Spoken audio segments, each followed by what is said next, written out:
Bismillahirrahmanirrahim. Assalamualaikum warahmatullahi wabarakatuh. Alhamdulillahirabbil alamin. Allahumma sholli ala sayyidina Muhammad wa ala ali sayyidina Muhammad. Ikhwan dan akhwat yang dirahmati Allah Subhanahu wa taala. Bagaimana kabar Anda di siang hari ini? Semoga dalam keadaan sehat walafiat dan selalu dalam lindungan Allah Subhanahu wa taala. Amin amin ya rabbal alamin. Kembali kita berjumpa dalam program Kesehatan Islami bersama narasumber kita Kang Haris Tabrianto. Alhamdulillah beliau telah hadir di sisi saya. Assalamualaikum warahmatullahi wabarakatuh Kang Haris. Waalaikumsalam warahmatullahi wabarakatuh. Sehat Kang Haris ya? Ya, alhamdulillah sehat. Mendampingi Kang Agus lagi. Amin. Ikhwan dan akhwat yang dirahmati Allah Subhanahu wa taala. Kesehatan Islami di hari ini menghadirkan tema tentang manajemen stamina. Ikhwan dan akhwat yang dirahmati Allah Subhanahu wa taala, di kesempatan siang hari ini program Kesehatan Islami menghadirkan narasumber Kang Haris Tabrianto yang akan membahas tema tentang manajemen stamina. Seperti apa dan bagaimana manajemen stamina itu di kacamata Kang Haris. Kita akan mendengarkan langsung pemaparannya dari beliau. Langsung saja, ikhwan dan akhwat, kami persilakan kepada Kang Haris. Tafadhol Kang Haris. Ya, baik, terima kasih Kang Agus. Pertama-tama saya ucapkan Assalamualaikum warahmatullahi wabarakatuh kepada para pendengar Radio Silaturahim dan Rasil TV ya, di channel YouTube Rasil TV. Ya, dari hari ini tadi sudah disampaikan oleh Kang Agus bahwa pada hari ini saya akan memberikan informasi tentang cara atau tips mengelola ya atau manajemen stamina. Ya, jadi sebenarnya ini adalah salah satu cabang ya, kecabangan ilmu dari fisioterapi yang menitik beratkan pada kesehatan dan keselamatan kerja. Seperti itu. Jadi ada fisioterapi untuk kesehatan kerja dan keselamatan kerja. Nah, salah satu pembahasannya adalah manajemen stamina. Oke, baik. Jadi stamina itu sebenarnya adalah satu kalimat yang merepresentasikan kondisi atau kita sebut itu energi untuk melakukan aktivitas sehari-hari. Nah, kenapa kita harus manage atau mengatur stamina? Itu nanti hubungannya dengan produktivitas kerja dan tentunya keselamatan kerja. Nah, jadi di sini saya akan menitik beratkan lebih kepada keselamatan kerjanya. Karena di mana jika kita tidak bisa memanage stamina atau tidak bisa memanage energi, akan berhubungan dengan keselamatan kerja. Jadi seandainya misalnya kita bekerja sehari-hari sebagai driver misalnya atau pengemudi mobil ya, pengemudi mobil di mana mengemudi mobil itu harus ada konsentrasi yang tinggi. Nah, jadi kalau di sana kita stamina-nya tidak kita jaga, pastinya akan mengantuk. Nah, kalau sudah mengantuk, pastinya akan membahayakan keselamatan kita sendiri dan mungkin keselamatan orang lain yang berada di mobil yang sama, seperti itu. Belum lagi kalau pekerja-pekerja yang ada di pabrik ya, pekerja-pekerja yang ada di pabrik itu sangat-sangat dan harus bisa memanage stamina-nya, karena jika stamina tiba-tiba menurun, konsentrasi menurun, berbahaya sekali, bisa terjadi kecelakaan kerja. Seperti itu. Nah, kemudian untuk yang mungkin bekerja di kantoran, pentingnya untuk menjaga stamina itu adalah agar tetap mempertahankan produktivitas kerja, walaupun mungkin deadline kerjaan atau mungkin proyeknya banyak yang harus ditangani, itu tetap bisa berlangsung dan pekerjaan akan menghasilkan hasil yang tetap baik dan sempurna. Oke, maka dari itu kita akan coba membahas tentang manajemen stamina. Dan untuk manajemen stamina ini pertama mungkin saya akan coba menjelaskan itu tentang suatu sirkulasi ya, bukan sirkulasi tapi suatu lingkaran, istilahnya lingkaran aktivitas sehari-hari kita. Atau biasa disebut itu kalau di bidang medis, itu namanya ritme sirkadian, atau bahasa Inggrisnya circadian rhythm. Di mana ritme sirkadian ini merepresentasikan kegiatan kita berdasarkan jam-jamnya. Jadi kira-kira jam 7 malam tubuh kita itu lagi ngapain, terus kemudian jam 1 pagi itu tubuh kita lagi ngapain, sampai 24 jam sehari. Seperti itu. Nah, coba kita akan bahas perlahan ya. Jadi mungkin kita coba untuk membahas di jam 3 pagi misalnya. Jam 3 pagi mungkin kita yang muslim sudah mulai bangun untuk mungkin melaksanakan sholat tahajud, terus kemudian mungkin dilanjutkan lagi dengan ibadah sholat subuh. Nah, di mana sebenarnya di jam 3 sampai jam 4.30 itu badan mengalami suhu yang paling rendah seperti itu. Dan kemudian nanti di jam 6.45 itu tekanan darah itu perlahan akan meningkat seperti itu jam 6.45. Jadi ini adalah jam-jam yang cocok untuk kita lakukan olahraga pagi sekitar jam 6.45. Kemudian di jam setengah 8 pagi sekitar jam 7.30 itu hormon melatonin ya, atau hormon untuk membuat kita tidur nyenyak itu mulai stop, mulai berhenti, sehingga jam setengah 8 pagi ini adalah jam di mana konsentrasi kita sudah mulai meningkat di situ. Jadi makanya mungkin kalau kita melakukan sesuatu hal pekerjaan di pagi hari, mungkin sekitar jam 8 itu kita dalam konsentrasi yang sudah sangat maksimal, full seperti itu. Nah, kemudian di jam setengah 9 mungkin ya, antara jam setengah 9-nya mulai ada terasa gerakan-gerakan yang mendorong untuk buang air besar seperti itu. Makanya buang air besar biasanya di pagi hari menurut ritme sirkadian yang normal seperti itu. Kemudian puncak dari alertness ataupun kewaspadaan itu ada di jam 11 sampai jam 11 siang sampai jam 12 siang. Itu kita kewaspadaan. Kalau tadi kan konsentrasi, sekarang nomor 11 dan 12 jam 11 sampai jam 12 itu kewaspadaan di situ. Kemudian lagi nanti di jam 5 sore itu tubuh kita berada dalam fase di mana denyut jantung, kemudian kekuatan otot dalam fase yang paling maksimal, sehingga cocok untuk dilakukan olahraga sore. Mungkin sekitar jam setengah 5 sampai jam 5 sore itu denyut jantung masih oke, maksudnya normal, tapi dia stabil. Kemudian kekuatan otot itu juga kuat dan maksimal pada saat jam setengah 5 sampai jam 5 sore. Nah, kemudian di malam harinya sekitar jam 9 malam itu mulai ada sekresi dari hormon melatonin yang ini membuat kita mengantuk. Ya, mungkin sekitar jam 9 malam seperti itu ya. Nah, kemudian jam 22.30 ya, atau sekitar jam setengah 11 malam itu sebenarnya kegiatan pencernaan sudah mulai menurun. Nah, ini makanya kita tidak direkomendasikan untuk makan di malam hari. Gitu. Jadi karena selain menumpuk lemak juga ternyata kegiatan di perut atau pencernaan sudah mulai menurun. Nah, kemudian itu sampailah nanti kita istirahat dan mulai lagi terbangun dari jam 3 pagi sampai seterusnya seperti itu. Nah, itulah ritme sirkadian yang normal, kurang lebih seperti itu.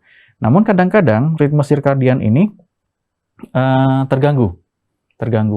Mungkin karena kita terlalu memaksakan diri bekerja mungkin sampai lembur, sampai malam hari misalnya, atau mungkin sudahlah bekerja sampai malam hari, lembur malam hari, terus kemudian bangunnya besok harus pagi-pagi lagi. Bangunnya jadi istirahat malamnya mungkin cuma sekitar beberapa jam, kurang dari 6 jam, terus kemudian bangunnya nggak seger, terus kemudian mungkin masih mengantuk. Nah, bisa dipastikan besoknya pasti pekerjaan mungkin akan sedikit berantakan dari hari sebelumnya.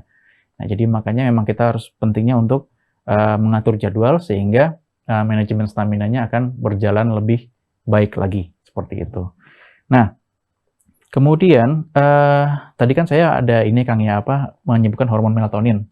Nah, melatonin itu adalah hormon yang mengantar kita untuk, salah satu fungsinya adalah untuk mengantar kita istirahat lebih optimal, melatonin namanya. Nah, melatonin ini bekerja sangat maksimal atau dikeluarkan oleh tubuh dengan maksimal jika kita tidur dalam kondisi yang gelap.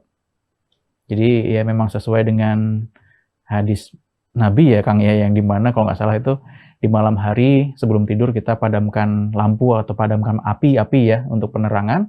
Nah, ternyata di situ dari segi medis juga ada sisi baiknya, di mana pada saat kita tidur dalam kondisi yang gelap itu hormon melatonin akan bekerja dengan maksimal.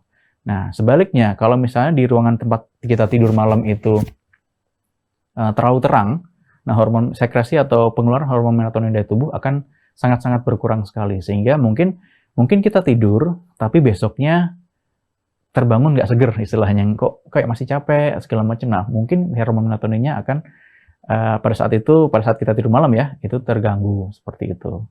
Nah, kemudian ada satu lagi Kang, lawannya hormon melatonin, namanya hormon kortisol atau hormon stres atau hormon kewaspadaan. Jadi sebenarnya kortisol ini bukan hormon yang salah, bukan hormon yang maksudnya bukan hormon yang jahat. Jadi hormon kortisol ini adalah begitu hormon kortisol keluar dari tubuh kita, itu menandakan badan kita sudah menerima tekanan cukup berlebihan, Kang, istilahnya. Nah, baik itu tekanan secara fisik maupun tekanan secara mental.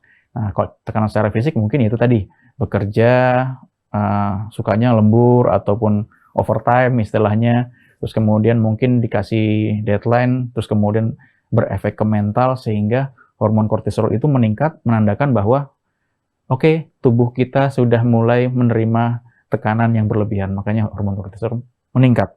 Nah, kebalikannya dari hormon melatonin, hormon kortisol itu justru akan meningkatkan kewaspadaan. Nah, itulah mengapa mungkin bagi beberapa orang yang mengalami tekanan mental maupun tekanan fisik, tidur malamnya nggak nyenyak. Jadi kayak istilahnya kok nggak ngantuk-ngantuk gitu. Jadi udah jam 10:30 nggak ngantuk, jam 12 nggak ngantuk, akhirnya pelariannya apa? Pelariannya mungkin makan mie misalnya, atau makan lagi misalnya biar ngundang ngantuk lah, istilah seperti itu. Padahal menurut ritme sirkadian kegiatan pencernaan sudah mulai stop dan menurun itu di sekitar jam 10:30 malam. Nah, itulah jadi makanya melatonin dan kortisol ini sekresinya atau sirkulasinya harus kita atur berdasarkan kegiatan yang kita lakukan setiap harinya. Seperti itu, Kang. Dan kemudian ada lagi gangguan ritme sirkadian yang sering terjadi. Biasanya mungkin yang sering terjadi adalah bagi orang yang sering bepergian ke luar negeri, itu namanya jet lag, Kang. Nah, ya jet lag. Jadi mungkin bepergian ke luar negeri dan kemudian tujuan yang dituju itu sudah beda waktu dengan tempat berangkatnya. Jadi misalnya dari Jakarta menuju ke Mekah misalnya, atau mungkin naik haji, perjalanan naik haji ataupun umroh. Nah, itu namanya jet lag. Jadi kita sudah berpindah dari suatu batas wilayah waktu seperti itu. Atau bisa juga jet lag juga bisa terjadi mungkin kalau misalnya kita dari Indonesia sebelah timur, misalnya dari Papua, terus kemudian ke Jakarta misalnya, itu sudah beda waktu, udah mungkin kurang lebih 2 jam ya, dari waktu Indonesia Timur menuju ke waktu Indonesia bagian barat. Nah, itu juga pasti akan terjadi jet lag, di mana jet lag ini justru akan menurunkan alertness ya, atau kewaspadaan seperti itu. Jadi makanya kayaknya di pesawat saya nggak lari-lari, di pesawat saya nggak olahraga, tapi kok cuma duduk doang capek gitu istilahnya. Nah, itu mungkin karena kita mengalami jet lag itu tadi. Kemudian bisa juga dari shift kerja. Jadi mungkin bagi yang shift-nya ada dibagi ya, mungkin masuk shift pagi, shift siang, dan shift malam. Nah, itu terutama shift malam ya, itu juga akan mengganggu namanya ritme sirkadian. Di mana memang manusia diciptakan harus istirahat di malam hari. Tapi mungkin bagi kita yang dapat kerja shift-nya malam, berarti kita harus tetap berkarya pada saat itu. Nah, itulah yang akan merombak ritme sirkadian kita. Nah, terus kemudian berarti shift kerjanya salah dong? Tidak, shift kerjanya tidak salah, tapi masih bisa kita kita manage atau kita akalin lah istilahnya shift malam itu bagaimana agar besoknya tetap bisa bugar dan atau hari-hari berikutnya tetap bisa bekerja seperti biasa, seperti itu. Nah, terus kemudian namanya ada juga gangguan ritme sirkadian namanya sindrom fase tidur lanjutan. Jadi sindrom fase tidur lanjutan ini di mana kadang-kadang kita terbangun lebih cepat dari sehari-harinya, seperti itu. Nah, itu juga bisa, misalnya biasa bangun jam 3, kok ini kebangun jam 1 misalnya, terus kemudian nggak ngantuk lagi. Nah, itu juga bisa merubah sedemikian rupa ritme sirkadian kita setiap harinya, kan. Begitu. Nah, jadi kalau saya simpulkan bahwa stamina kita itu dipengaruhi dari pertama beban fisik dan mental, terus kemudian jadwal pekerjaan, kemudian jam kerja, kondisi lingkungan, dan kemudian faktor eksternal dan individual. Di mana nanti mungkin beberapa poin ini akan kita bahas satu persatu jika waktunya memungkinkan ya. Seperti itu, Kang.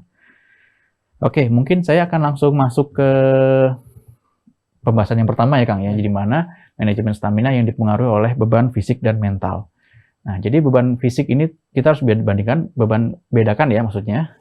Beban fisik itu adalah beban yang diterima oleh fisik. Jadi maksudnya secara nyata.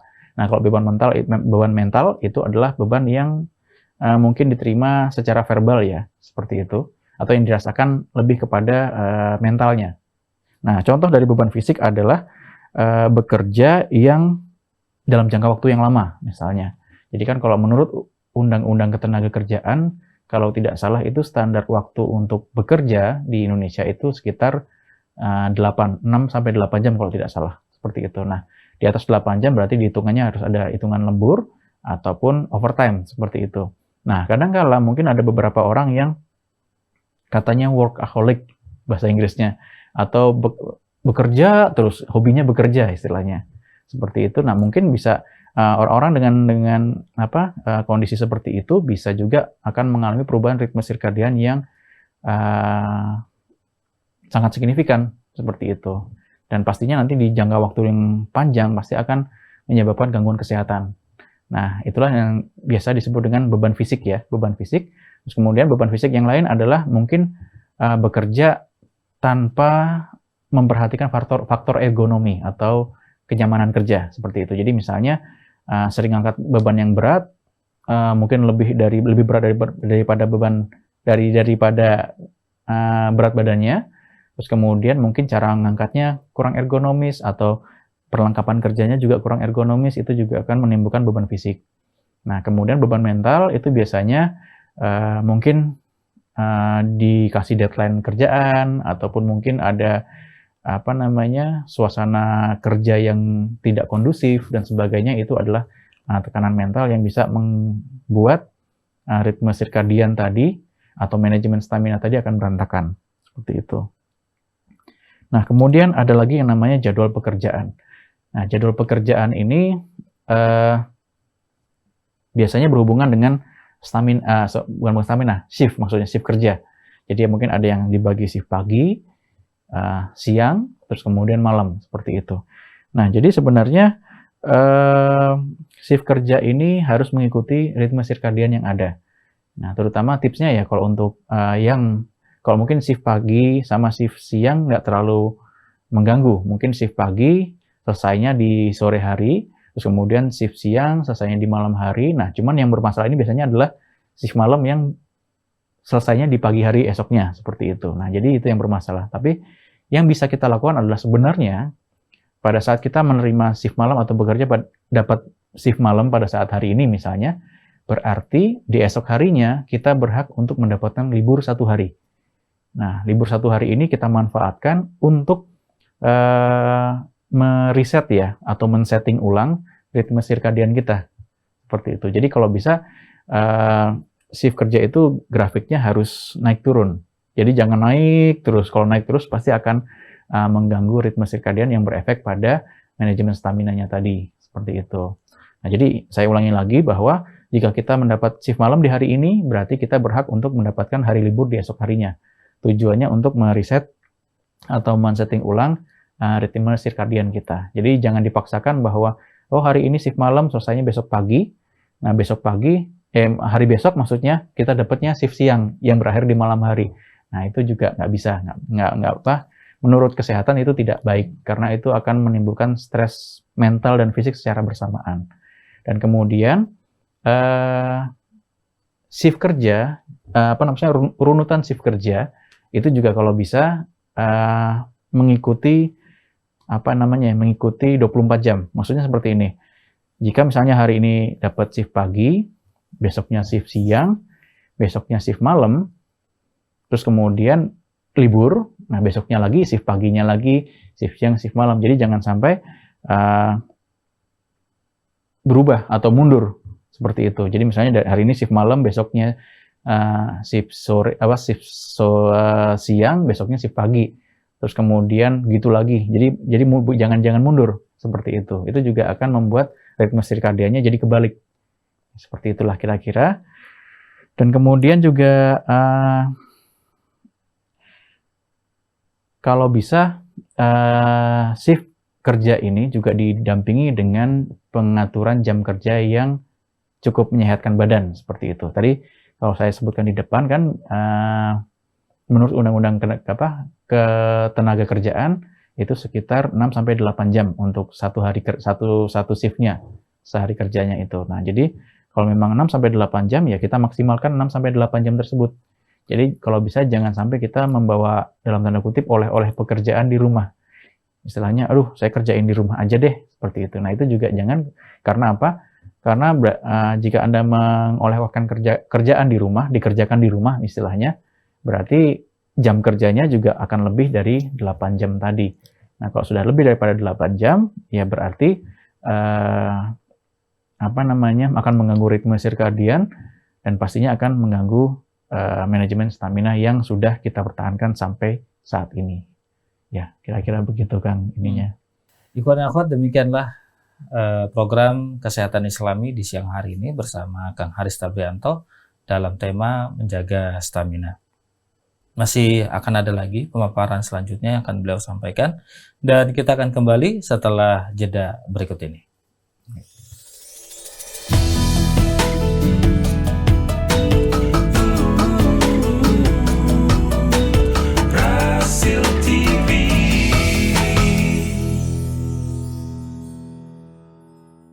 Radio Silaturahim untuk Islam yang satu, untuk Indonesia bersatu, yang masih dipancar luaskan dari Jalan Masjid Silaturahim nomor 36 Kalimanggis Cibubur, Bekasi.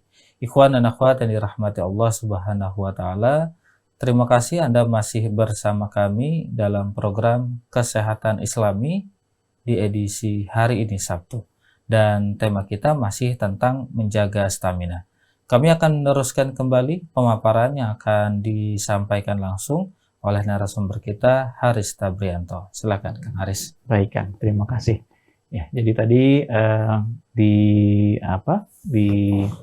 ini sebelumnya ya, kesempatan sebelumnya kan kita sudah sampai pembahasannya di jadwal pekerjaan atau jam pekerjaan gitu. Jadi kalau bisa jam pekerjaan diberi waktu sekitar 6-8 jam untuk bekerja, ya sudah kita manfaatkan benar-benar di 6-8 jam tersebut. Nah, kalau bisa jangan sampai kita bawa oleh-oleh pekerjaan ke rumah, karena nanti ya sama aja berarti kita menambah jam pekerjaan yang sudah disediakan dari kantor ataupun tempat kita bekerja. Nah, kemudian untuk salah satu cara untuk mensiasati bagaimana jam pekerjaan ini bisa kita manfaatkan. Nah, itu sebenarnya jika kita berlaku sebagai mungkin bahasa Inggrisnya employer atau yang mempekerjakan orang, berarti kita juga harus memastikan bahwa jumlah tenaga kerjanya itu berbanding lurus dengan beban pekerjaannya. Seperti itu. Jadi jangan sampai beban kerjanya atau demand kerjanya sangat tinggi, tapi karyawannya cuma 5 orang atau mungkin cuma 3 orang, seperti itu. Nah, itu bisa dipastikan bahwa nanti karyawan kita itu akan menerima beban pekerjaan yang sangat-sangat tinggi sekali. Karena apa? Karena mungkin satu orang harus menjadi pekerja yang multi talent. Saya seperti itu. Jadi kalau kita punya katakanlah rumah makan misalnya, berarti kita harus memastikan bahwa jumlah kokinya atau chefnya harus cukup, terus kemudian jumlah pramusajinya juga, jumlah tenaga kerja pramusajinya juga cukup, terus kemudian mungkin yang menjaga atau jaga di kasir ya itu atau tellernya juga harus cukup. Terus kemudian kalau seandainya ada keamanannya juga harus diadakan keamanan, karena antara satu bidang ke bidang lainnya akan saling mengisi sehingga nanti menciptakan kondisi kerja yang sehat seperti itu. Nah, tapi kalau seandainya kita katakanlah tadi kita punya bisnis rumah makan, nah, terus kemudian chefnya cuma 1, pramusadinya cuma 1, terus kemudian tellernya cuma 1, sedangkan rumah makannya ada 5 lantai misalnya, itu sudah dipastikan mereka akan kelabakan. Dan mungkin bagi pebisnis yang agak efisien istilahnya ya, mungkin istilahnya ya udah karyawannya dikit aja ya, yang penting kita bisa efisiensi budget operasional seperti itu.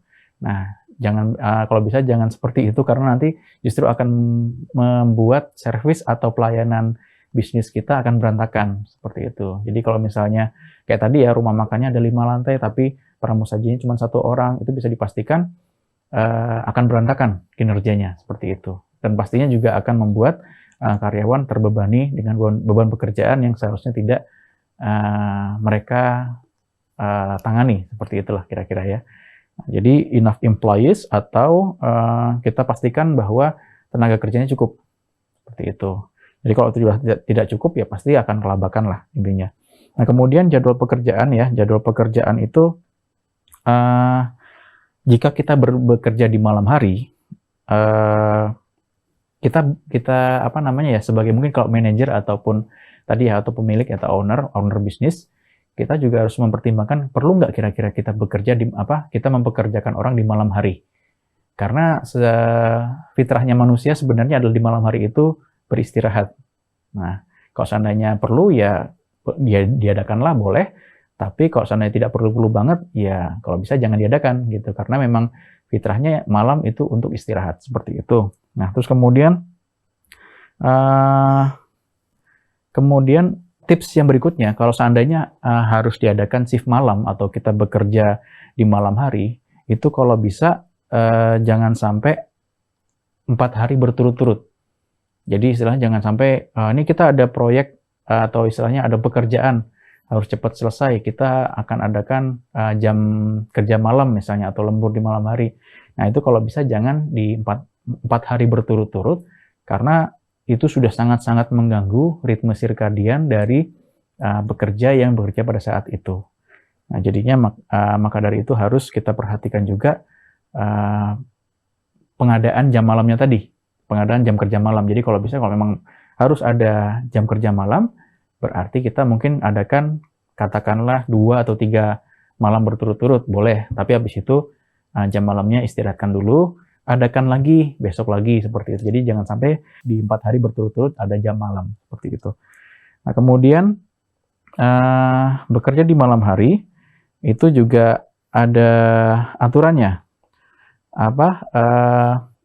Pada saat jam kerja malam itu diadakan, kalau bisa di malam kedua, setelah malam kedua maksudnya ya, setelah malam kedua itu harus ada full istirahat seharian, libur istilahnya untuk karyawannya ataupun pekerjanya. Nah kemudian dilanjutkan lagi besoknya lagi untuk masuk malam, itu nggak apa-apa, nggak masalah. Yang penting ada jeda di sekitar hari kedua, seperti itu. Jadi bekerja di malam hari boleh. Pertama, jangan, kalau bisa dipikirkan dulu apakah perlu adanya jam bekerja di malam hari. Kemudian jangan sampai 4 hari atau 3-4 hari berturut-turut, jangan sampai terjadi demikian. Kalau bisa di hari kedua harus dijeda. Dan kemudian ada lagi, jangan memberikan informasi yang terlambat. Jadi istilahnya seperti ini. Ini juga berlaku di usaha saya sendiri, jadi di klinik saya. Jadi kalau bisa jam kerja malam itu sudah diberitahukan dari jauh-jauh hari sebelumnya. Jadi jangan sampai, oh ini karena ada hal dadakan, kamu kerja di malam ini, masuk malam ya, seperti itu. Padahal mungkin dia sudah shift pagi, seperti itu. Jadi kalau bisa dikabarin 24 jam sebelumnya, sebelum si karyawan harus melakukan jam kerja di malam hari tadi. Nah, kemudian untuk jam kerja 6-8 jam itu harus kita eliminasi atau kurangin jam lembur.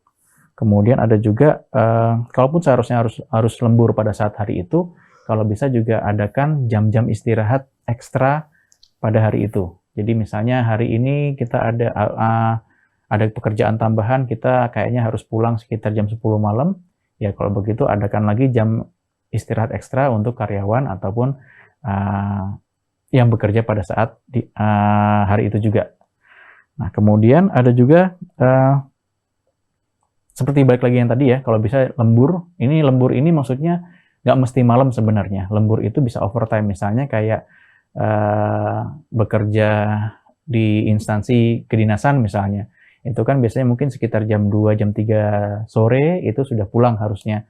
Tapi mungkin ada kerjaan nambah jadi sekitar jam 6 sore baru pulang atau jam 7 malam. Nah, itu kan belum terlalu malam sebenarnya, tapi itu sudah masuk ke overtime sebenarnya atau lembur. Nah, lembur ini juga kalau bisa jangan kecanduan sampai di atas 3 hari, karena di atas 3 hari tubuh akan langsung berubah ritme sirkadiannya. Nah, kalau berubah ritme sirkadian itu pasti metabolisme tubuh juga akan berganti secara signifikan seperti itu. Nah, jadinya kalau bisa ya udah lembur, ada pekerjaan tambahan nih, ya udah hari ini sama besok boleh lembur, besoknya pulang seperti biasa misalnya gitu. Jadi jam 3 atau jam 4 langsung tenggo, istilahnya jam teng langsung go, langsung pulang seperti itu ya.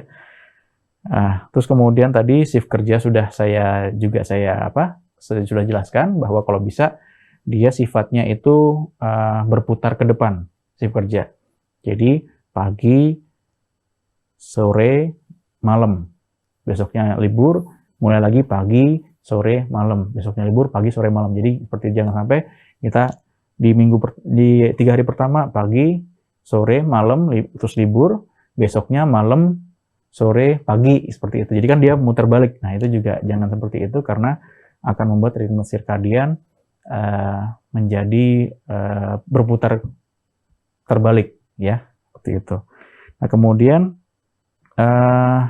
satu lagi, nah mungkin di kalangan kita mungkin ada beberapa kantor yang memang sudah memberikan kebijakan bahwa oh ya udah begitu sudah lembur ataupun kena shift malam besoknya libur.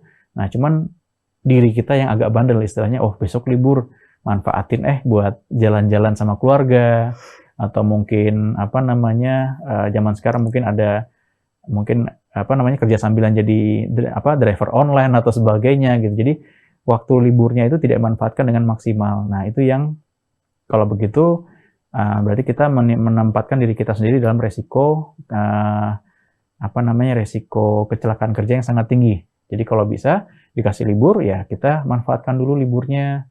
Terus kalau misalnya liburnya dikasih 2 hari, nah mungkin hari kedua baru bisa jalan-jalan sama keluarga. Jadi jangan terlalu memaksakan diri karena jalan-jalan dengan keluarga ini butuh tenaga yang sangat-sangat tinggi, sangat-sangat besar sekali gitu. Jadi kalau bisa udah capek istirahat dulu, jangan dimanfaatkan untuk aktivitas yang terlalu melelahkan. Nah, satu lagi, kemudian untuk kenyamanan kerjanya, berarti kita juga harus melihat kondisi lingkungan kerjanya. Jadi kalau bisa lingkungan kerja itu jangan terlalu panas, tapi juga jangan terlalu dingin. Jadi sedang-sedang sajalah seperti itu. Nah, jadi kalau misalnya bekerja di lapangan, ya berarti kita harus punya alat pelindung diri ya.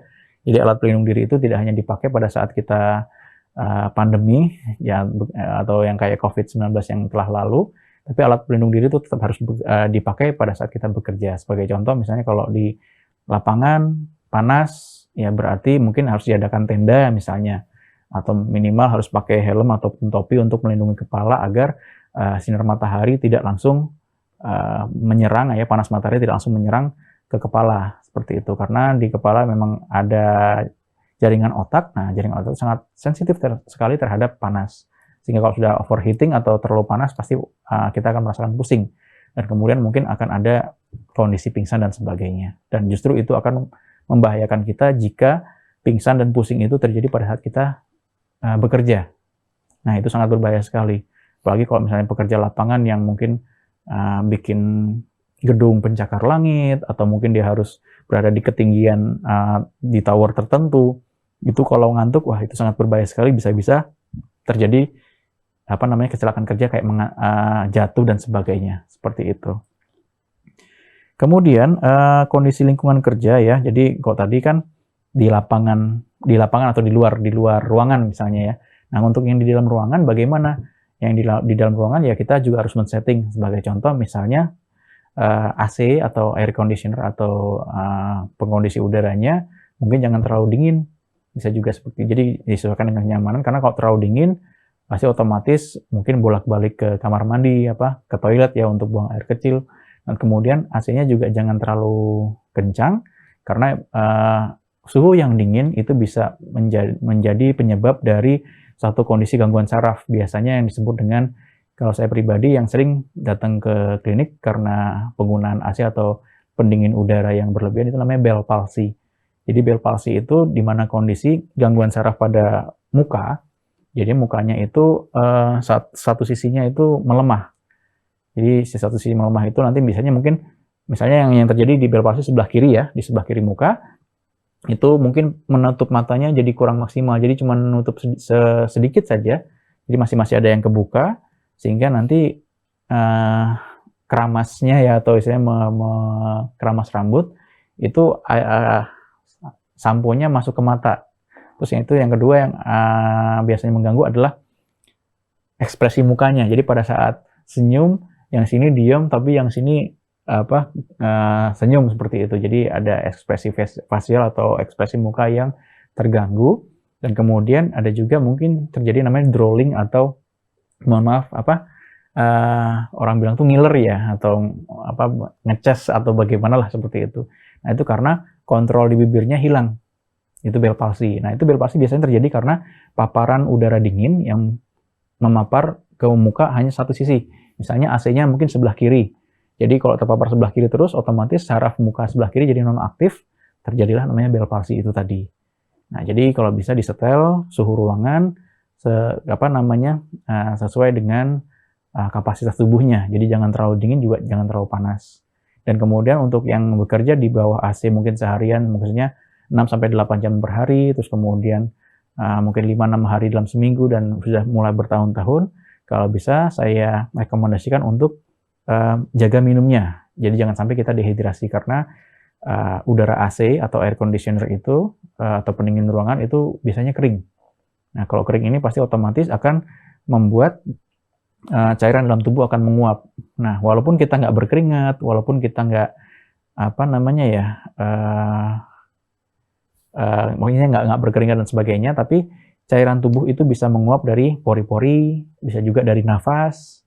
Nah, itu semua keambil secara tidak sadar, sehingga mulai dehidrasi. Kalau udah dehidrasi, pusing-pusing mulai datang, terus kemudian nggak konsentrasi, gampang mengantuk, terus kemudian kalau sudah nggak konsentrasi pasti otomatis pekerjaan juga akan berantakan lah seperti itu. Nah jadi dan kemudian kondisi lingkungan kerja pun juga harus diperhatikan ergonominya atau settingannya. Jadi sebagai contoh misalnya meja kantor, meja laptop ya, itu kalau bisa tingginya itu selevel dengan siku. Nah jadi kalau misalnya meja laptopnya segini, berarti saya harus begini mengetik-ketiknya. Jadi otomatis nanti bahunya bisa pegel, terus kemudian lehernya mulai sakit dan sebagainya. Nah itu adalah faktor ergonomi kerja. Jadi gimana caranya kita menyetel fasilitas kerja sesuai dengan manusianya. Jadi jangan manusianya yang beradaptasi dengan lingkungan kerjanya seperti itu. Oke, dan kemudian peralatan kerja juga harus kita perhatikan, terutama peralatan kerja yang mungkin menghasilkan getaran yang cukup kuat. Misalnya sebagai contoh di lingkungan kerjaan luar mungkin ngebor jalan atau rock drill atau kayak ngebor tanah. Nah itu kan getarannya sangat kuat. Nah itu getaran tadi bisa menyebabkan gangguan saraf dan gangguan sistem sendi dan otot-otot juga seperti itu. Jadi dan kemudian kalau misalnya naik motor sering naik motor terus kemudian mungkin jalannya kurang rata atau sebagainya, ada getaran, itu pasti akan menyebabkan lengan cepat pegel seperti itu. Nah itu jadi kita meminimalisir getaran yang ada agar sistem persendian dan otot juga bekerja secara maksimal seperti itu. Nah kemudian tadi saya ada satu lagi menyindir tentang dehidrasi. Dehidrasi gimana sih caranya untuk agar kita terhindar dari dehidrasi atau kekurangan cairan. Nah, tipsnya adalah ini saya dapat dari American College of Sport Medicine, jadi ACSM ya. Nah, jadi dianjurkan per 30 menit itu dianjurkan kita mengkonsumsi air ya, itu sekitar 170 ml. Jadi kalau berarti kita ambil 1 jam aja, jangan 30 menit ya, 1 jam berarti 240 ml. Nah, ukuran 240 ml itu setara dengan satu kemasan gelas air mineral. Seperti itu, sekitar 240 ml itu per 1 jamnya.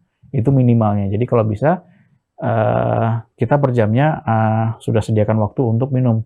Jadi agar kita tidak dehidrasi, karena dehidrasi tadi seperti yang sudah saya sampaikan akan menyebabkan konsentrasi akan menurun.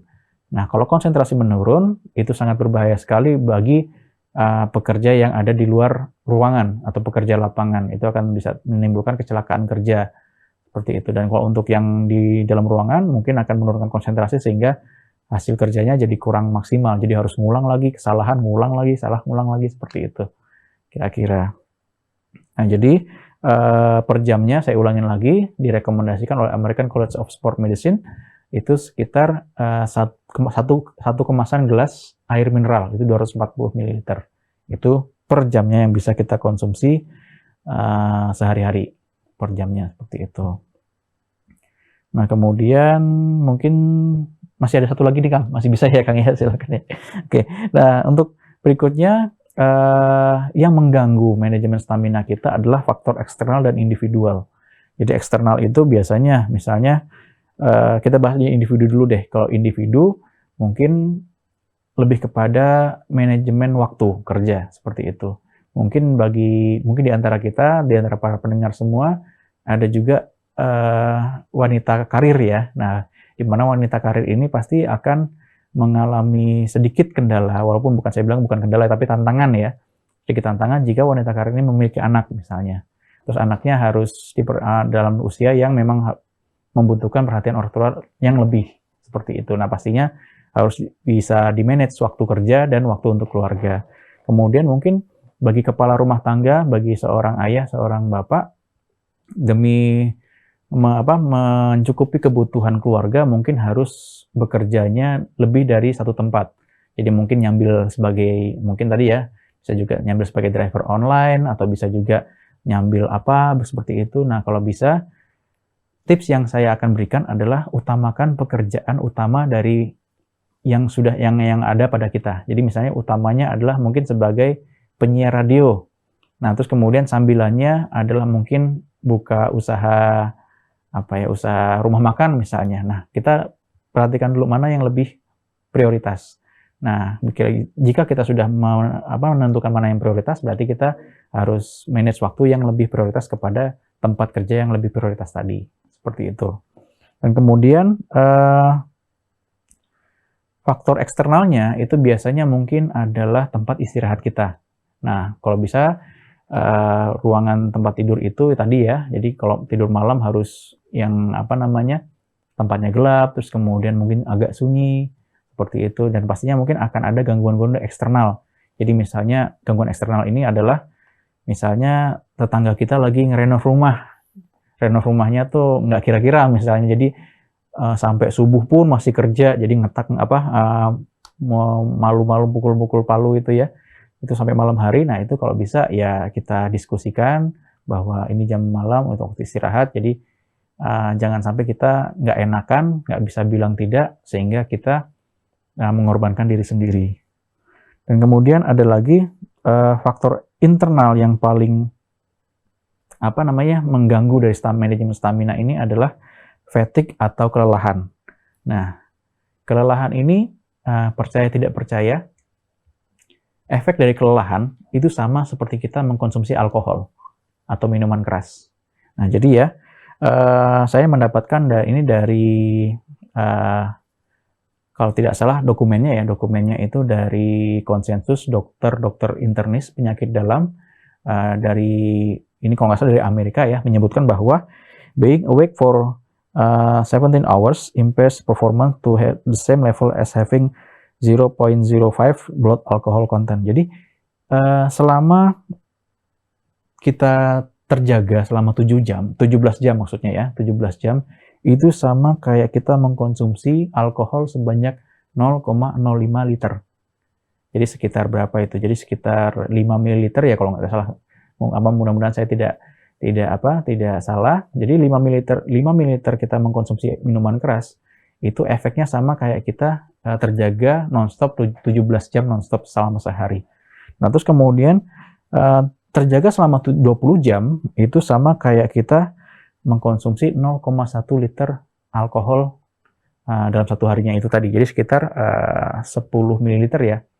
Nah, mungkin kalau alkohol mungkin bagi kita haram, tapi ternyata efek kelelahan itu hampir sama kayak efek kita minum alkohol. Karena apa? Karena sama-sama mengganggu kewaspadaan seperti itu. Nah, jadi kalau misalnya tidak tidurnya secara tidak tidur, tidak ada waktu tidur selama 17 sampai 20 jam nonstop. Jadi bisa dikatakan sama kayak kita mengkonsumsi alkohol sekitar 5 sampai 10 ml seperti itu. Nah, jadi itu adalah suatu suatu kondisi yang rusaknya juga sama, terus kemudian kewaspadaannya menurun juga sama. Intinya sih lebih kepada kerusakan tubuh seperti itu ya. Jadi karena tubuh itu memang butuh istirahat, sehingga kalau tidak diberikan waktu istirahat pasti metabolisme jalan terus. Ya ibaratkan kayak motor atau mobil digeber terus nggak ada dimatiin, nggak ada diistirahatkan, pastinya akan terjadi suatu kondisi di mana ada kerusakan seperti itu. Nah, di mana kalau kerusakan di tubuh manusia itu tidak dijual spare partnya, istilahnya tidak dijual spare partnya, lain kayak mobil ataupun benda-benda mati itu ada spare partnya, tapi kalau tubuh manusia tidak ada spare partnya. Jadi ada baiknya kita menjaga anggota tubuh kita atau spare part tubuh kita mulai dari sekarang dengan cara memanage stamina atau memanage energi tubuh dalam bekerja. Iya, kira-kira seperti itu Kang Agus. Terima kasih atas waktunya nih. Ikhwan dan akhwat yang dirahmati Allah Subhanahu wa taala, demikian telah kita simak bersama pemaparan yang telah disampaikan oleh Kang Haris Tabrianto dalam program Kesehatan Islami.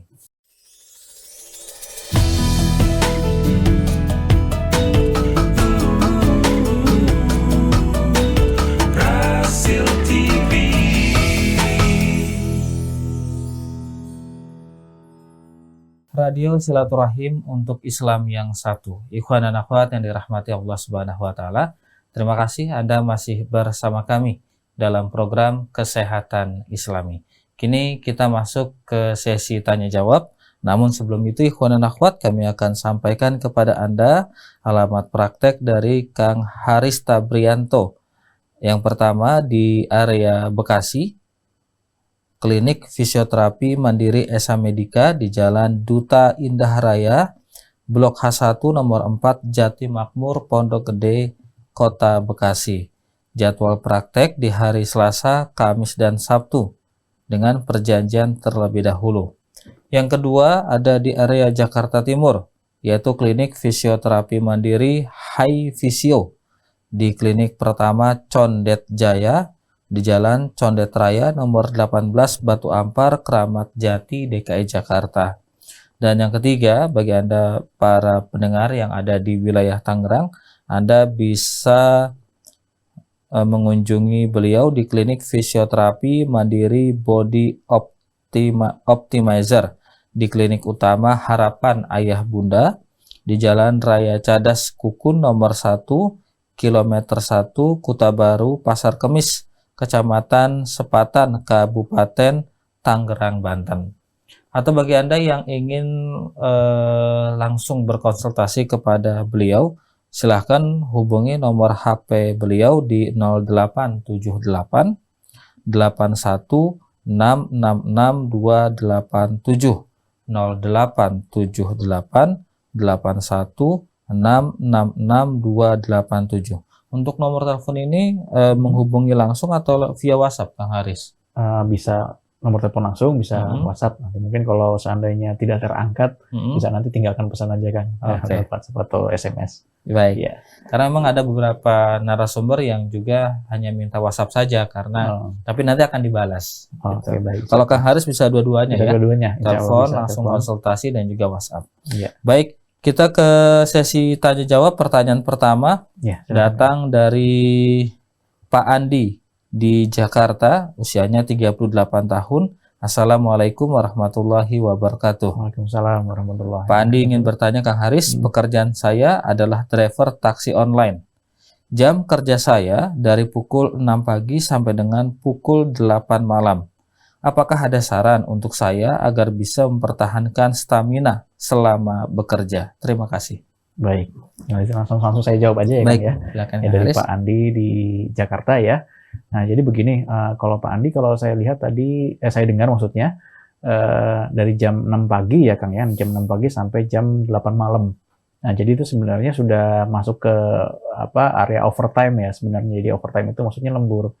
Nah, di mana kalau seandainya mungkin sekitar jam 8 bekerja seharinya itu kira-kira sekitar jam 8 jam lah kira-kira itu maksimalnya, berarti sudah overtime sekitar 4 jam. Nah, overtime ini sebenarnya boleh Pak, boleh nggak masalah, mungkin ya karena mungkin Pak Andi ngejar waktu-waktu yang ini ya, bisa juga saya kasih saran, mungkin nanti di waktu-waktu yang peak hour kan kadang-kadang kalau driver online di layanan transportasi online itu ada namanya peak hour atau jam sibuk ya. Nah, di jam sibuk itu mungkin Pak Andi bisa dalam tanda kutip bisa fokuskan di situ.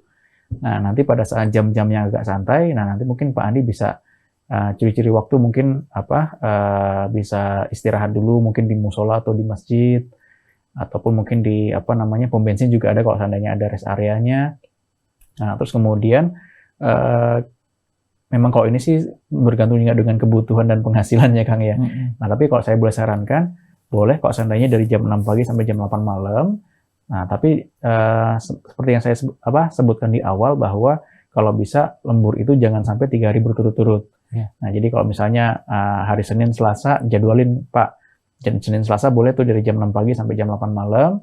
Nah, tapi Rabunya mungkin jamnya dikurangin, mungkin sekitar jam 6 pagi sampai jam 6 sore atau jam 4 sore lah seperti itu. Walaupun sebenarnya saya juga nggak punya hak ya untuk mengatur jam kerja orang gitu, karena kan kebutuhan masing-masing berbeda. Tapi demi kesehatan mungkin bisa, kalau bisa waktu yang 12 jam lebih tadi bekerjanya itu hanya 2 hari berturut-turut, terus berikan 1 hari untuk dijeda agar bisa mengembalikan stamina atau ritme sirkadian kita tadi.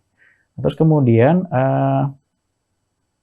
boleh juga lembur tadi ya, lembur 2 hari berturut-turut, tapi kalau bisa juga disediakan waktu-waktu istirahat yang ekstra juga. Jadi kan waktu istirahat kalau kita biasanya mengalokasikan itu cuma di siang hari. Nah, waktu istirahat di siang hari itu berlaku kalau misalnya di jam 2, jam 3 siangnya kita sudah pulang. Berarti kita cuma butuh waktu istirahat cuma sekali. Nah, tapi kalau untuk yang 12 jam lebih, itu kalau bisa waktunya sudah ada tiga waktu istirahat. Jadi mungkin siang, terus pada saat sore, dan kemudian mungkin menjelang malam. Nah, itu harus ada waktu-waktu istirahat yang ekstra. Seperti itu, yang bisa dialokasikan untuk mungkin tidur sebentar ya, atau power nap namanya. Power nap itu kita nggak perlu tidurnya itu nggak perlu lama-lama, hanya cukup sekitar 5-10 menit, tapi kita sudah segar pada saat itu. Nah, itu bisa dilakukan nanti di waktu-waktu istirahat yang ekstra tadi. Dan kemudian kalau bisa juga pada saat waktu istirahat lakukan gerakan-gerakan stretching atau peregangan otot. Jadi biar otot pinggang ataupun otot anggota gerak bawah itu tidak terlalu kaku. Karena pastikan untuk menyetir ya itu membutuhkan konsentrasi, sehingga kadang-kadang kita sikap tubuh jadi kaku ataupun mungkin terlalu santai juga bisa, sehingga postur atau sikap tubuhnya menjadi berubah. Nah, itu nanti kalau di masa depan mungkin akan menimbulkan gangguan-gangguan, namanya gangguan muskuloskeletal ya, atau gangguan pada jaringan otot dan persendiannya. Mungkin kira-kira itu aja Kang yang bisa saya sampaikan ya untuk Pak Andi tadi ya, Pak Andi di Jakarta. Semoga menjawab Pak. Ke pertanyaan selanjutnya, pertanyaan dari Ibu Rita, masih dari Jakarta, Kang Haris. Ya. Assalamualaikum warahmatullahi wabarakatuh. Waalaikumsalam warahmatullahi. Ibu Rita bertanya, saya bekerja kantoran. Saya sering minum mungkin sekitar 2-3 liter per hari. Apakah sudah cukup? Dan saya ada masalah nyeri pinggang. Apakah ada hubungannya dengan ginjal saya, Kang Haris? Terima kasih, Ibu Rita. Oke, baik ya. Langsung saya jawab ya Kang ya, dari Ibu Rita. 2-3 liter per hari ya. Jadi kalau misalnya apakah itu cukup? Berarti kita coba bandingkan ya dengan rekomendasi dari tadi American College of Sport Medicine tadi. Dia rekomendasikan kan 240 ml per hari, per jamnya maksudnya. 240 ml per jam, berarti kalau dikali 24 jam itu sekitar 400, hampir 600 ml ya. 600 ml dalam 24 jamnya. Seperti itu. Sorry, bukan ini ya. Coba 240 dikali 24 jam itu mungkin sekitar ya 400 sampai sorry, 4.000 sampai 5.000 mililiter. Maksudnya mungkin sampai 4 sampai 5 liter ya per harinya. Seperti itu. Tapi dibagi per jamnya gitu. Nah, jadi sebenarnya itu mungkin 2-3 liter hampir mendekati apa rekomendasinya. Nah, cuman yang saya misinformasinya ini 2-3 liter itu habisnya dalam berapa jam istilahnya. Iya. Mungkin kalau 2-3 liter habisnya dalam 8 jam mungkin itu sudah cukup. Sudah cukup sebenarnya. Tapi kalau untuk hitungan yang 24 jam mungkin agak kurang. Seperti itu. Nah, terus kemudian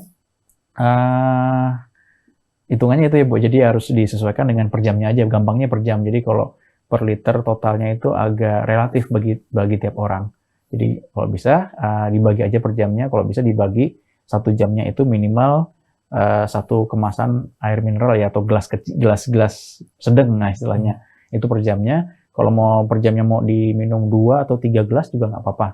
Seperti itu. Cuman mungkin nanti buang air kecilnya akan lebih intens, di mana sebenarnya itu nggak masalah. Karena apa? Karena dengan buang air kecil ini kita berarti bisa membuang limbah-limbah ya, ataupun ya zat-zat yang tidak digunakan dalam tubuh lewat berkemih ataupun buang air kecil tadi. Nah, terus kemudian pertanyaan kedua tadi, ada sakit pinggang ya, ada sakit pinggang, apakah nyeri pinggang, apakah nyeri ada hubungannya dengan ginjal? Oke, baik. Kalau mempertanyakan tentang hubungan antara problem ginjal dengan nyeri pinggang, sebenarnya ada. Jadi kalau misalnya memang di sana ada problem ginjal, karena problem ginjal ini kan juga banyak, yang ada batu ginjal, ada juga ginjal yang dalam tanda kutip agak kering ya, atau dehidrasi, itu juga menyebabkan nyeri pada ginjal.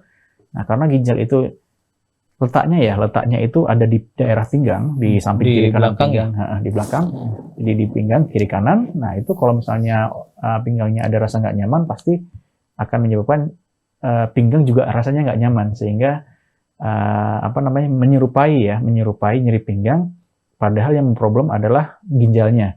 Nah, ini cara untuk membedakannya antara nyeri pinggang karena problem ginjal sama nyeri pinggang yang mungkin karena saraf terjepit dan sebagainya adalah, pertama, nyeri pinggang yang karena ginjal itu nyerinya tidak menjalar sampai mungkin ke kaki dan sebagainya, itu enggak. Jadi hanya lokal di pinggang saja. Kalau untuk yang saraf terjepit mungkin dia akan selain di pinggang juga akan kerasa nyerinya sampai ke kaki, ke bokong, dan ke paha sebagainya lah, seperti itu. Nah, terus kemudian kalau untuk cara memeriksa sederhananya adalah pinggang itu ada tulang belakang ya di tengah ya. Nah, terus kemudian kita coba kiri sama kanan itu kita pukul pelan-pelan dengan kepalan tangan. Jadi pukul pelan-pelan, dek gitu, pukul pelan-pelan. Nah, kalau pada saat dipukul dek gitu dia ada rasa nyut, sakit, nah ada kemungkinan mungkin memang ginjalnya ada masalah. Sehingga bisa disimpulkan sementara bahwa nyeri pinggang yang ini dikarenakan ada problem ginjal. Nah, problem ginjalnya apa? Itu membutuhkan pemeriksaan lebih lanjut, mungkin dengan minimal di USG atau ultrasonografi abdomen atau USG abdomen namanya, nanti akan kelihatan di situ ginjalnya kenapa nih, istilahnya. Kalaupun ada, seakan-akan misalnya kalau ada, ya mudah-mudahan nggak terjadi ya, tapi kalau seandainya ada batu ginjal di sana, di USG abdomen, itu ginjalnya akan kelihatan bahwa di situ ada ada batunya maksudnya. Seperti itu. Jadi mungkin kurang minum, saya ngomongnya belepotan. Tapi nggak apa. Jadi kelihatan di situ mungkin ada batu ginjalnya. Nah, kalau batu ginjalnya ini dilihat lagi mungkin kebiasaan minum obatnya, mungkin metabolit obat sering konsumsi obat sehingga metabolitnya berakumulasi di ginjal bisa, ataupun mungkin sering minum minuman yang berkarbonasi atau ada sodanya, itu juga bisa. Soft drink gitu Ya, ya. soft drink itu jadi bisa juga itu nanti metabolit atau zat sisanya nempel di ginjal dan berakumulasi menjadi batu ginjal tadi. Nah, tapi intinya baik lagi, kalau apakah ada hubungan nyeri pinggang sama gangguan ginjal? Ya, ada hubungannya. Tapi harus kita kerucutin lagi, harus kita bedakan lagi agar penanganannya akan lebih tepat lagi. Iya, mudah-mudahan menjawab ya Bu Rita ya. Ibu Rita dari Jakarta tadi. Baik, Ibu Rita, semoga terjawab. Kemudian dari pertanyaan Mang Dadang di Sukabumi. Ya. Assalamualaikum warahmatullahi wabarakatuh. Waalaikumsalam warahmatullahi wabarakatuh. Baik, kebiasaan saya tidur malam sangat singkat. Biasanya hanya tidur 3-4 jam semalam. Namun saya masih merasa sehat-sehat saja. Kira-kira apa efek kedepannya Kang Haris kalau kebiasaan tidur malam saya masih seperti itu? Baik, ya. Saya langsung jawab ya dari pertanyaan dari Mang Dadang, menanyakan tentang jam tidur yang relatif singkat ya nih Kang ya. Jam tidur malam maksudnya mungkin ya. Jam tidur malam yang relatif singkat 3-4 jam, di mana anjurannya sebenarnya adalah minimal 6 jam kuota tidur malam itu. Nah, tapi mungkin ya karena aktivitas ataupun karena pekerjaan yang mengharuskan kita ya nggak sempat tidur selama itu istilahnya, jadi cuma 3-4 jam mungkin harus kerja lagi atau harus ada yang dikerjakan lagi, pokoknya tergantung dari aktivitas. Nah cuman pertanyaannya adalah tadi apa beliau kan masih merasa sehat-sehat aja nih Kang ya, apakah ada efek di masa depan misalnya. Nah kalau untuk efek masa depan sebenarnya sih itu ya kuasa Allah ya sebenarnya ya, insya Allah saya doakan sehat terus. Insya Allah sehat, Insya Allah sehat terus. Nah cuman kalau secara teoritisnya medis, berarti kan ada gangguan ritme sirkadian. Nah, ritme sirkadian ini pertama yang biasanya yang terganggu itu adalah sekresi hormon melatonin yang saya jelaskan di awal tadi. Nah, hormon melatonin ini selain tugasnya adalah atau manfaatnya untuk membuat kita terlelap pada saat tidur malam, fungsi dari hormon melatonin ini adalah sebagai namanya zat antioksidan. Nah, zat antioksidan ini adalah zat yang menangkal sel kanker, zat yang menangkal radikal bebas, dan antioksidan ini adalah zat yang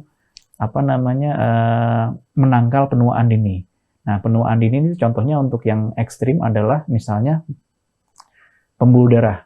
Pembuluh darah pada orang yang sudah usia lanjut sama pembuluh darah pada saat usia muda kan berbeda dari tekanannya. Jadi kenapa orang usia lanjut atau usia yang sudah senior itu tekanan darahnya akan meningkat, yaitu karena di dinding pembuluh darahnya sudah mulai mengeras, atau kayak orang Jawa bilang tuh kayak getas lah istilahnya, kayak selang air sudah digunakan bertahun-tahun kan akan mengeras. Nah pada saat mengeras itu tekanan darah akan meningkat. Nah kenapa pembuluh darah bisa mengeras dinding pembuluh darahnya? Karena adanya penuaan istilahnya sudah menua lah istilahnya, kalau sudah bertahun-tahun seperti itu. Nah penuaan ini bisa terjadi lebih awal, jadi nggak harus nunggu tua dulu. Jadi pembuluh darahnya mengeras nggak harus tua dulu, mungkin karena salah satunya adalah kurangnya zat antioksidan dalam tubuh. Nah, zat antioksidan ini bisa diperoleh dari melatonin tadi. Nah, kalau misalnya jam tidurnya kurang dari 6 jam, ada kemungkinan zat melatonin ini atau hormon melatonin ini akan menurun, sehingga antioksidan akan menurun. Efeknya adalah organ-organ akan menua lebih cepat. Nah, organ-organ menua lebih cepat ini juga akan ya dalam tanda kutip membahayakan kondisi kesehatan kita. Kalau misalnya menuanya di pembuluh darah, berarti tekanan darah akan meningkat. Nah, sebagai kita ketahui bahwa selang yang getas ini akan cepat bocor. Nah, kalau dinding pembuluh darah bocor, itu bisa terjadi pendarahan. Nah, kalau pendarahan itu, kalau terjadinya di dinding pembuluh darah yang menuju ke otak, bisa terjadi namanya stroke tadi. Terus kemudian, tadi juga saya sebutkan bahwa melatonin juga zat yang bisa menekan kanker, sehingga kalau melatoninnya menurun, karena kita tidurnya nggak cukup ya, tidur malamnya nggak cukup lama, berarti nanti bisa terjadi yang namanya kanker, ada resiko peningkatan terjadinya kanker ataupun tumor seperti itu.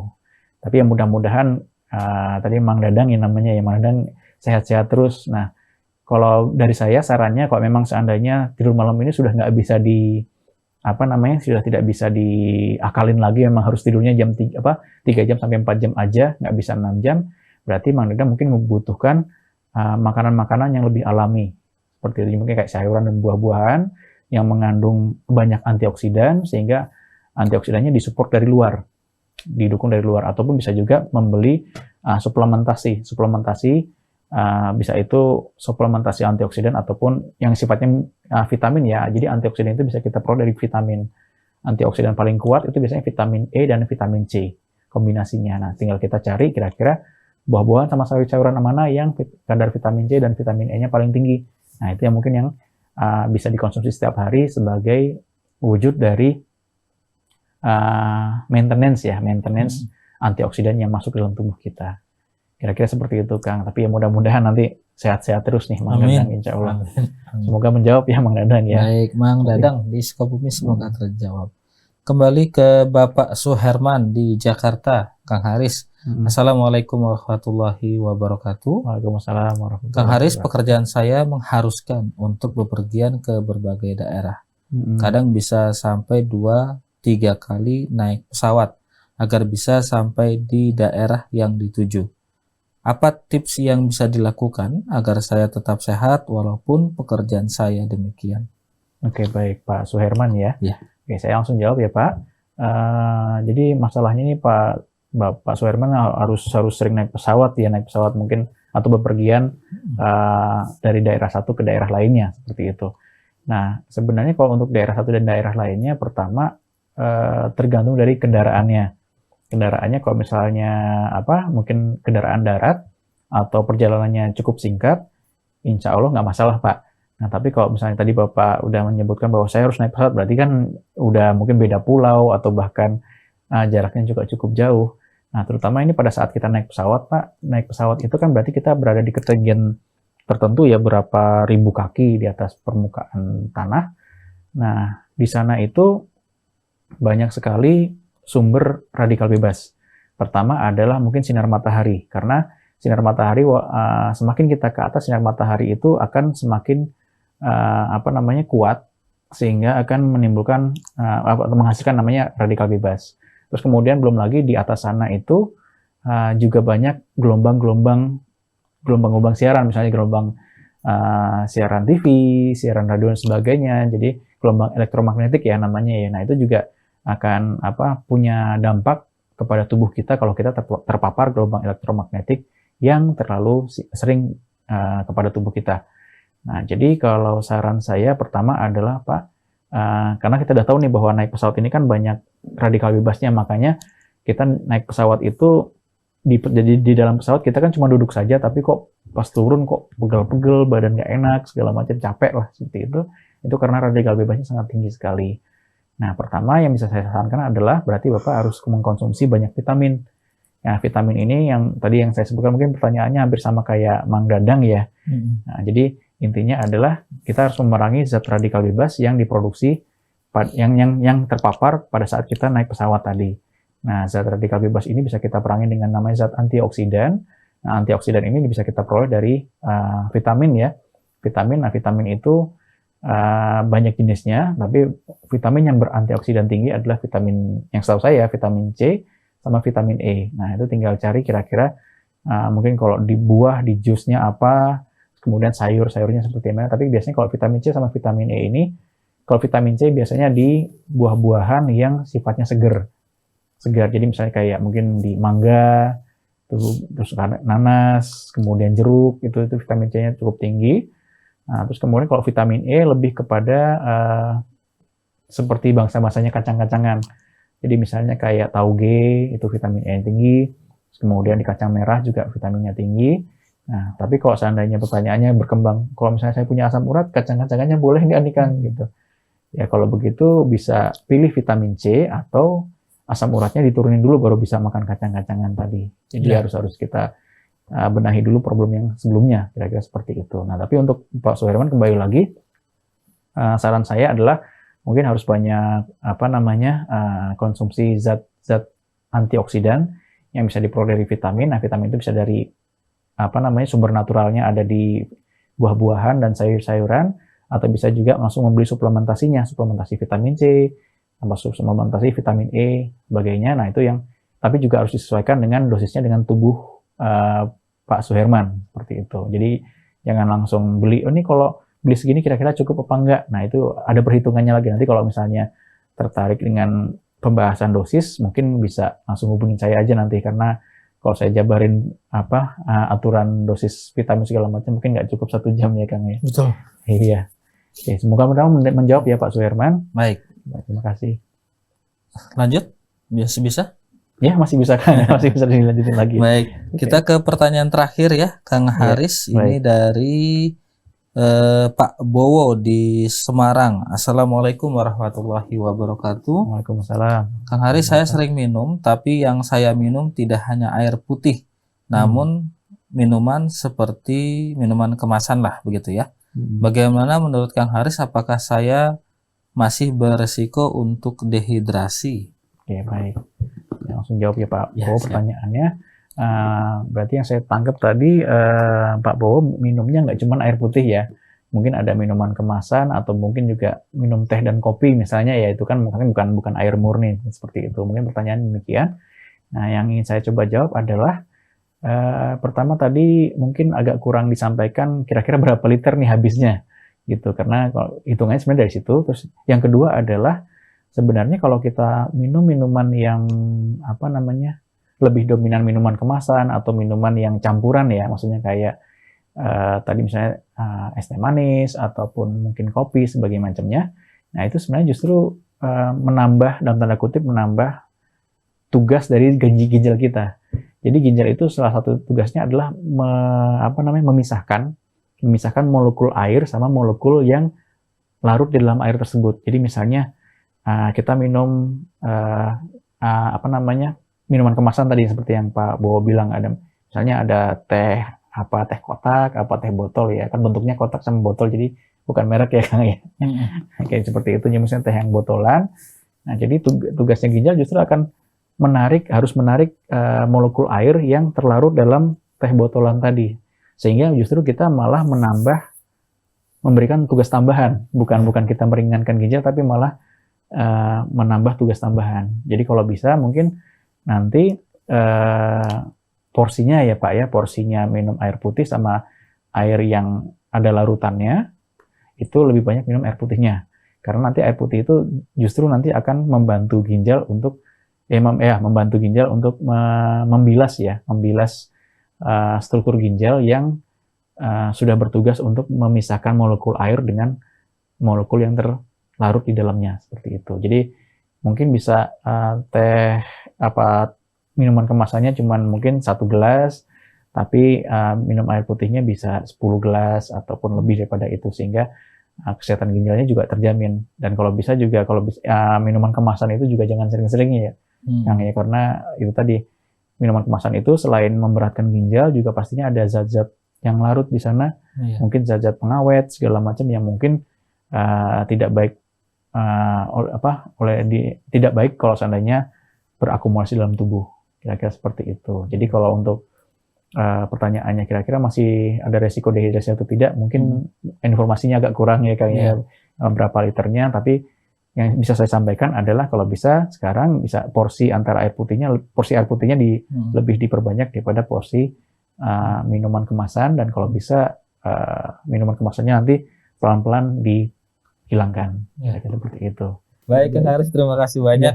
Sama-sama. Ikhwan akhwat yang dirahmati Allah Subhanahu wa taala, demikian tadi beberapa pertanyaan yang sudah masuk yang telah kami ajukan. Semoga bermanfaat bagi ikhwan akhwat.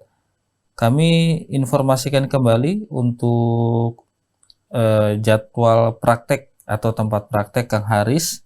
Anda bisa menghubunginya kemana? Bagi Anda yang berada di area Bekasi, Anda bisa menghubungi atau mengunjungi Kang Haris Tabrianto di Klinik Fisioterapi Mandiri SH Medika di Jalan Duta Indah Raya, Blok H1 nomor 4 Jatimakmur, Pondok Gede, Kota Bekasi.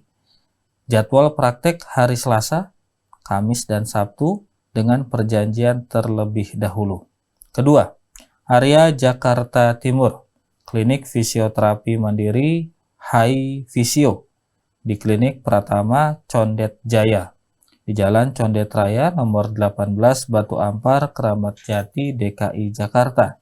Dan ketiga, area Tangerang di Klinik Fisioterapi Mandiri Body Optimizer di Klinik Utama Harapan Ayah Bunda di Jalan Raya Cadas Kukun nomor 1 kilometer 1 Kuta Baru, Pasar Kemis, Kecamatan Sepatan, Kabupaten Tangerang, Banten.